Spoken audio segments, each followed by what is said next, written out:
right, what are we making here, Ivan? These are an Eastern European style sausage called cevapi. Okay. They'll be found from all the way from Croatia to Bulgaria and Romania. It's a casingless sausage made of pork and beef. Right, because normally they have that skin on them. Yeah, traditionally they were rolled by hand and they're being served in servings of 8 to 10. Okay. It's got very basic ingredients. It's fresh garlic, pepper, salt, and that's about it. A little bit of a spice called vegeta that's made from Croatia. Okay. You're giving your secret recipe away. Yeah, but you got to know the amounts, you know. Exactly. And then it's a mixture of pork and beef. It's a pork and beef and no casing on that. Okay, what cuts did you say that you're using from the beef?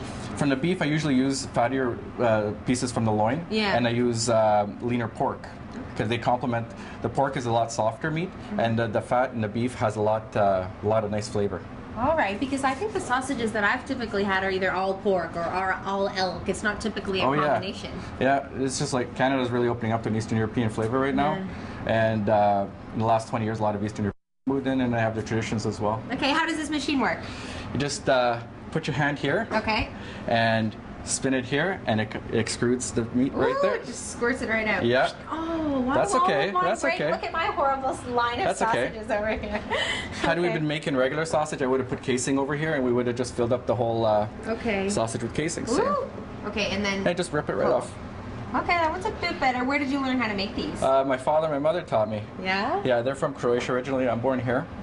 And this is very traditional in our family, especially in the summertime barbecues and that kind of such. Is that where most of your recipes come from?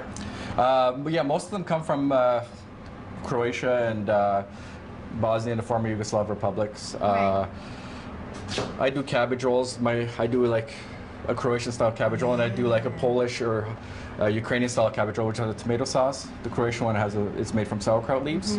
That's also pork and beef seasonings. We sell a lot of those here. Right. And you get pretty packed at lunchtime because people come from far and wide for not only your delicious thick stacked sandwiches, but also those homemade kebabs. A little bit later in the show, you're actually going to show me how you season them and make them, right? You bet. Yeah. Okay, so how many of these sausages will you make for let's say, a day? A day? Yeah. Well, I'd make about 125 to 150 of these. You're kidding. Yeah. You go through that. So how did you cook them? Those you just grill it, and I finish these in the oven. Traditionally, if somebody was to take these home fresh, they would just do them up on their barbecue or even on a flat top. Okay. And why did you finish them off in the oven there?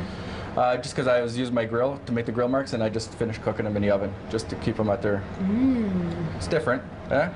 That's really nice. Yeah. That'd be served in a traditional bread called a lepinja, which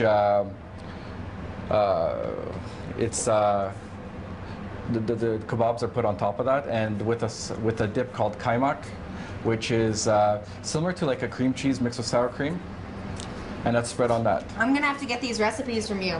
Definitely. That is tasting good. All right, a little bit later in the show, we've got kebabs and a nice big thick sandwich. I'm looking forward to biting into that. Stick around, that's all coming up from Stittsville.